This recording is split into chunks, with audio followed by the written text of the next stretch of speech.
Hola, ¿cómo están? La clase de hoy es la clase de poesía audiovisual. Y para comenzar, vamos a tomar una frase de Charles Wright, quien nos dice que la poesía es todo aquello que queda entre líneas. Es decir, una extraña palabra, un áspero lenguaje que se materializa en lo no dicho, en lo no escrito. Requiere, ¿no?, de las palabras, pero también requiere de la imaginación. Entonces, comencemos con una canción de Talking Heads y escuchemos la letra.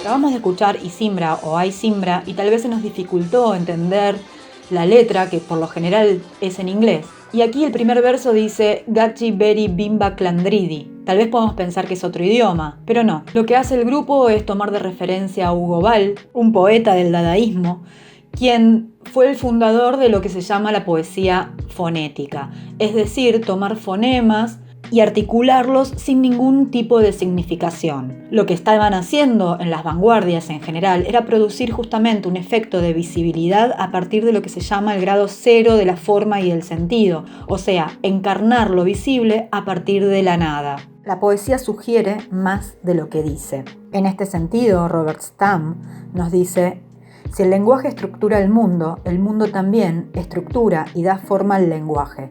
El movimiento no es unidireccional. Es decir, el movimiento que hace la poesía es un corrimiento para no caer en el lugar común. Pero a su vez la poesía utiliza las palabras, que son prácticamente a veces las mismas de las que usamos en nuestro día a día, en nuestra vida cotidiana. O sea, se utilizan distintos procedimientos para relacionarse de una forma diferente con esos lugares, con esas sensaciones, con esas emociones.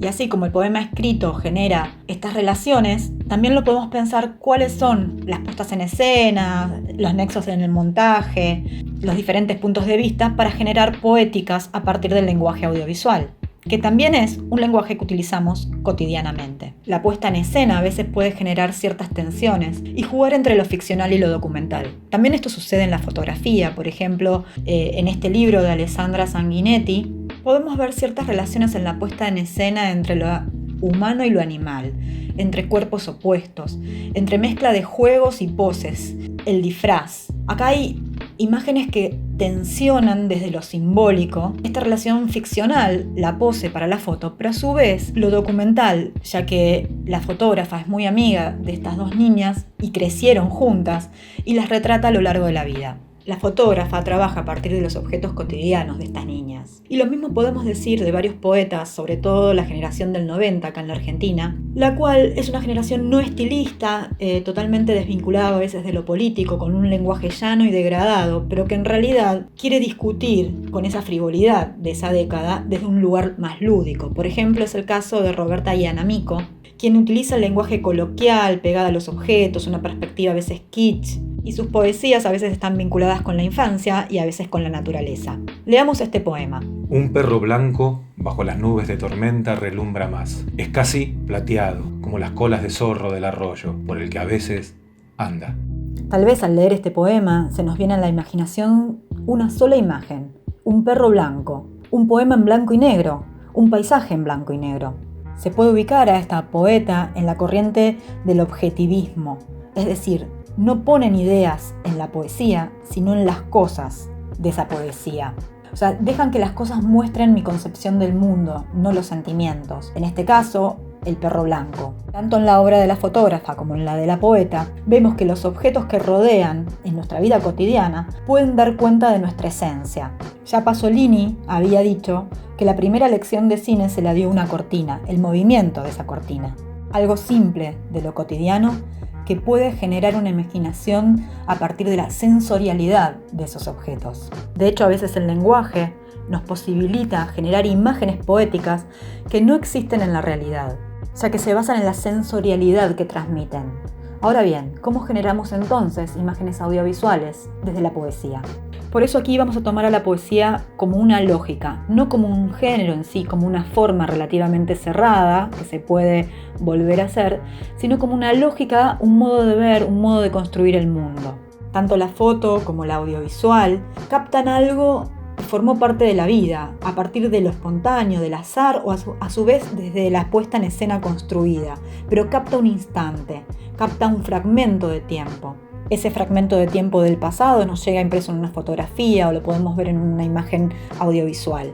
Pero la poesía también nos abre otra capacidad de tiempo, otro estado temporal, algo que a veces es inasible en el tiempo, por ejemplo una ráfaga, un instante de la infancia, una sensación, una emoción. Y así como la fotografía puede captar un instante del mundo y del tiempo, lo mismo sucede con las palabras en la poesía, que generan imágenes poéticas. Roman Jakobson, en 1959, habla sobre la función poética del lenguaje. Este autor da a conocer los distintos cometidos con los que se usa el lenguaje, y uno de ellos, en el factor de la comunicación, es la forma que ese lenguaje va a adquirir. La función poética llama la atención por el uso del código en figuras estilísticas. Es propio de la poesía, ya que es el lenguaje utilizado en su función estética y se presta atención en la manera o en los modos que se expresa. ¿Cuáles son los recursos utilizados? La rima, la alteración, la recurrencia, la metáfora. En este sentido, la imagen poética es una figura retórica que crea una sensación, una interpretación de lo real en términos imaginarios. Una imagen poética puede ser tanto literaria como visual o audiovisual y abarca el uso de los recursos del lenguaje de forma no convencional. ¿Cómo expresar algo desde un lugar completamente distinto para que diga algo más? Pero no pasa por el uso de palabras raras. Lo podemos utilizar también, como Roberta Yanamico, a partir de palabras o imágenes de la vida cotidiana, de nuestro uso diario. Lo que importa es la puesta en relación, o sea, no utilizarla a partir de la mímesis, sino a partir del corrimiento o un desplazamiento de sentido. Un desplazamiento de sentido a partir de pequeños enrarecimientos o corrimientos de lo literal, hace que el lenguaje sea un poco más expresivo. Y esto en los poemas pasa todo el tiempo. Ahora bien, ¿cómo lo podemos hacer en una imagen fotográfica o en un audiovisual? La imagen en movimiento no es la reproducción de la realidad, sino que se da a partir de un proceso en el cual una superficie fotosensible es afectada por la luz, ¿no? Y el efecto de la luz sobre esta superficie es lo que crea la imagen. Pero como vimos, es una imagen realizada a partir de la materialidad de un dispositivo que le da un carácter específico a dicha imagen. Es decir, vamos a encontrar siempre un indicio, una huella de aquello que retrató. Mark Strand se pregunta qué está y qué no está en la foto. ¿La tristeza? A partir de cómo esas imágenes miran a la cámara. ¿Quién es el personaje que saca la foto?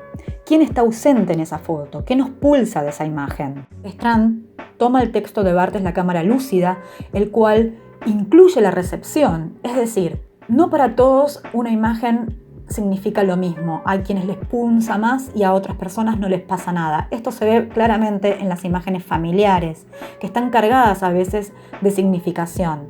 También nos habla de la pose, o sea, eso que no es instantáneo, que se posa para la fotografía, donde hay cierta idealización. La pose da cuenta de lo que uno no es. Por eso, esta relación que hace Strand entre la poesía y la fotografía nos interesa, ya que los poemas contemplan más allá de la imagen y continúan lo que ha comenzado en esa foto, en esa imagen. Pero es importante que un poema siempre, y que de una imagen, movilice, afecta a quien lo está leyendo o a quien está mirando esa foto, que cobre otro sentido, que lo corra de un lugar cómodo. ¿Y cómo hacerlo con el audiovisual y cómo hacerlo con elementos de la vida cotidiana? Veamos un fragmento de la poesía de Tálata Rodríguez sobre Bob. No había escuchado su salvaje versión.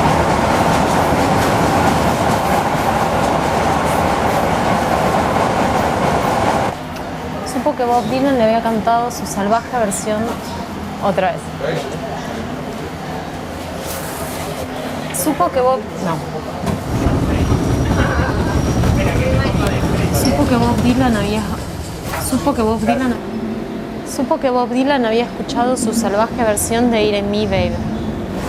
Se lo comentó a alguien al pasar en una fiesta y todavía lo recordaba a pesar de la nube confusa que era la noche. Aquí la poeta trabaja con palabras simples, se equivoca, vuelve a empezar y utiliza como locación un lugar de un medio de transporte público, algo como un espacio común. pero busca distintas estrategias para evadir ese lugar común a partir del cuerpo presente, su voz, la integración de lo que dice el poema y esa chica, esa vida de esa chica, y crea, a partir de pequeños elementos del lenguaje audiovisual, distintas posibilidades poéticas que nos llevan a nosotros a la imaginación. No lo vemos a Bob, nos cuentan qué pasó con él. Abbas Kiarostami nos dice: un día en que no tenía nada que hacer, compré una cámara barata y salí a la naturaleza. Quería fundirme con ella. Al mismo tiempo quería compartir con otros esos placenteros momentos que yo presenciaba y por eso empecé a sacar fotos. En esta obra, 24 frames, que es una obra póstuma, se quiere dar vida digitalmente a las fotos sacadas por el cineasta. Se recrean lo que pudo haber sido esos momentos antes y esos momentos después de esas fotos. Aquí vemos una poética de recreación por medio de la tecnología para revivir ciertas emociones y encontrar en estas imágenes cierta trascendencia, algo que va mucho más allá de la imagen misma. Y ese es el lugar donde se crea la poesía. Según Heidegger, la poesía crea sus obras en el reino y con la materia del lenguaje. Entonces, ¿cuál es la materia del lenguaje audiovisual que nos permite generar una imagen poética? Por ejemplo, recordemos a Mallarmé en Una tirada de dados jamás abolirá el azar. Este poema donde el autor lo que hace es utilizar también el blanco de la hoja, palabras en distintos tamaños. Esos versos no alineados donde el espectador o lector puede hacer su propio recorrido de lectura. Lo mismo sucede en las vanguardias históricas, donde sus artistas lo que hacen es tomar el lenguaje común, el lenguaje establecido, y generar ciertas rupturas y corrimientos de sentido. Por ejemplo, podemos pensar en la película de Anemic Cinema de Duchamp, donde Duchamp dice el cine está anémico, y lo que utiliza también son formas cero de lenguaje, giros de círculos que dan vueltas con palabras que dan vueltas y que ninguna dice algo es particularmente con un sentido propio, pero está diciendo que el cine está anémico. O el cinepoema de Man Ray, ¿no? Donde gira permanentemente distintos objetos para generar un poema visual. O cuando Man Ray toma la poesía de Robert Desnos, La estrella de mar, y la lleva a la pantalla. De todas formas, se cree que la primera vez que se llevó un poema al cine es el poema de Walt Whitman en la película Manhattan,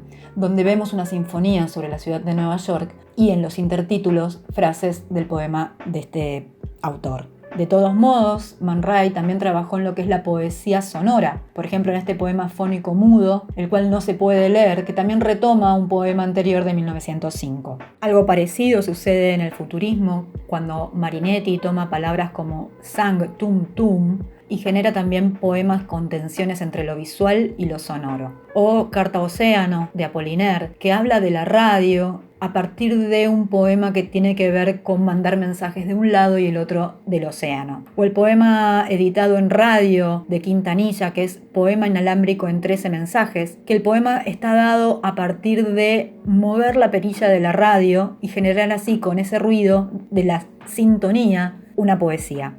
Ew. Ew. Ew. Ew.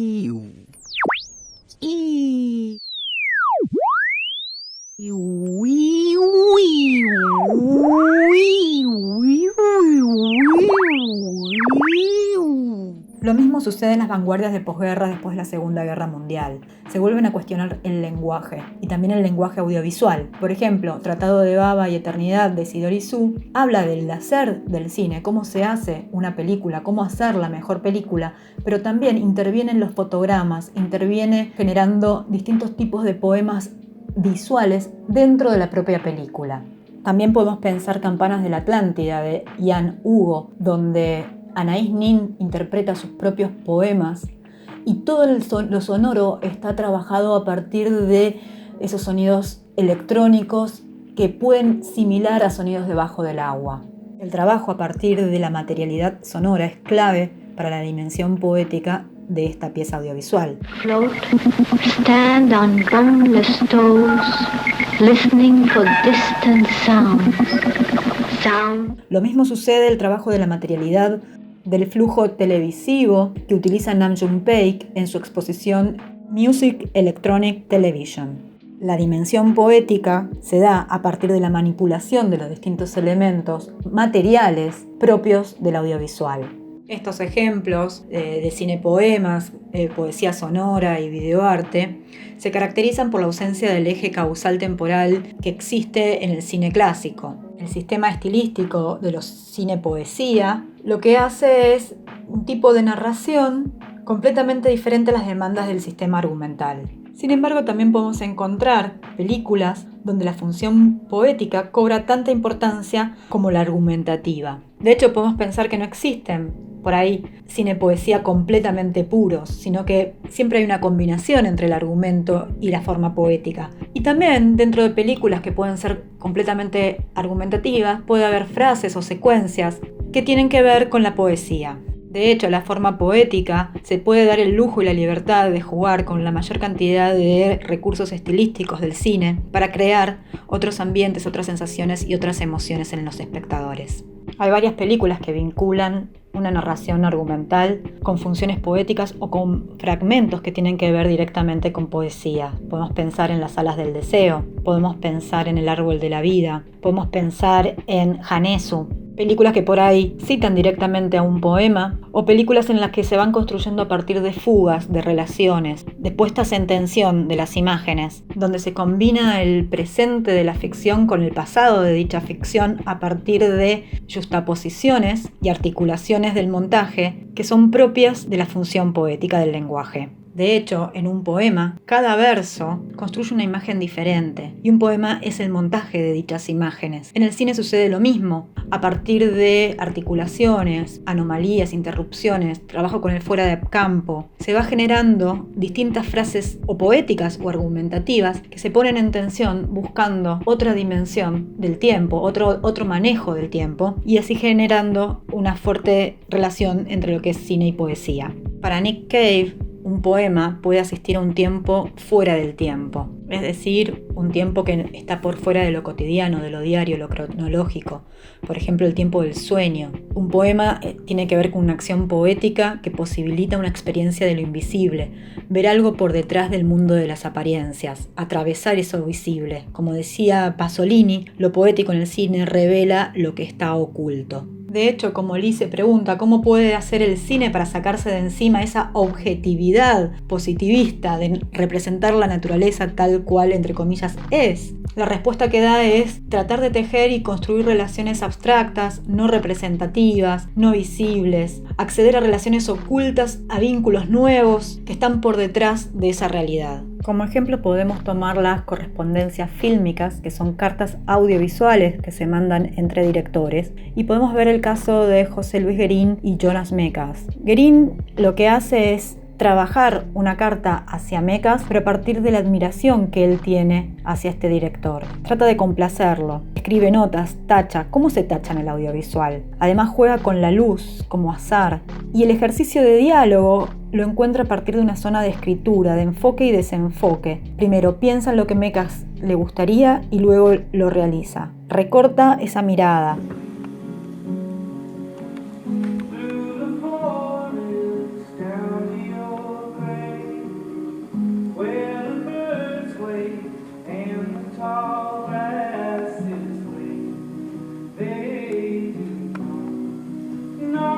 Dear Jose Luis,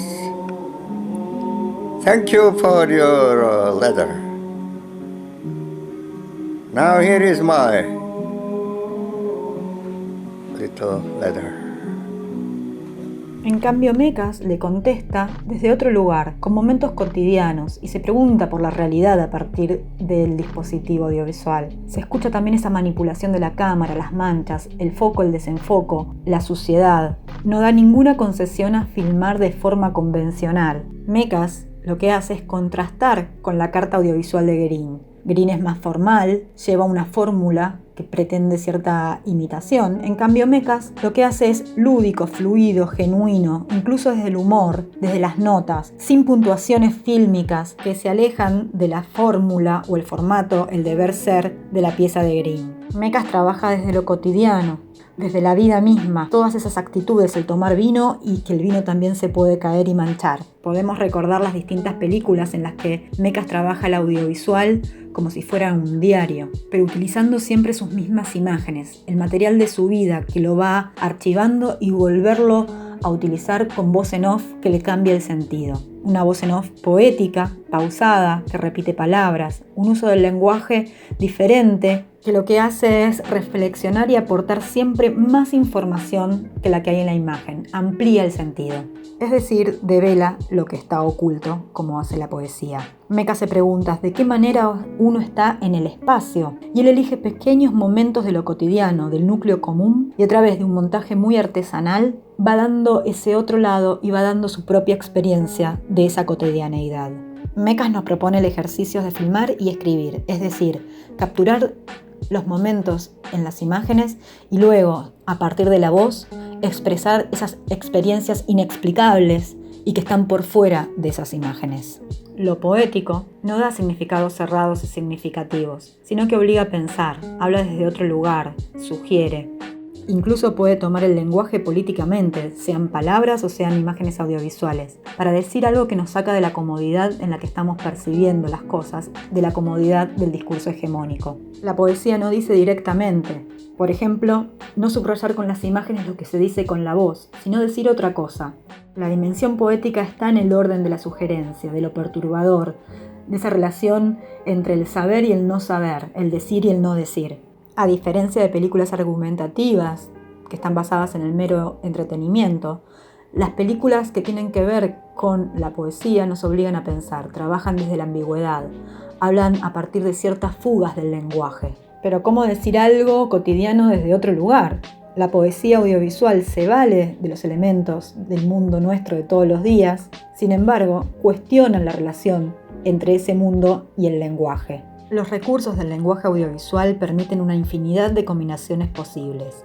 La carga emotiva y poética de las películas no está en las imágenes que se muestran, sino en cómo y en los modos que se presentan dichas imágenes. Experimentar con dicho lenguaje nos permite buscar formas posibles para una poesía audiovisual. La función poética del lenguaje no es destruir su función referencial del mundo, sino que la hace ambigua, la amplifica, generando otros significados y emociones sobre dicho mundo representado. Ante la pregunta ¿qué es más verdadero que la verdad?, la respuesta es la poesía, una poesía que guía ese fino borde entre la realidad y la ficción. Como dice Jean-Luc Godard, el cine no es el reflejo de la realidad, sino la realidad de ese reflejo. Desde aquí creemos que esta sentencia también se aplica a la poesía audiovisual.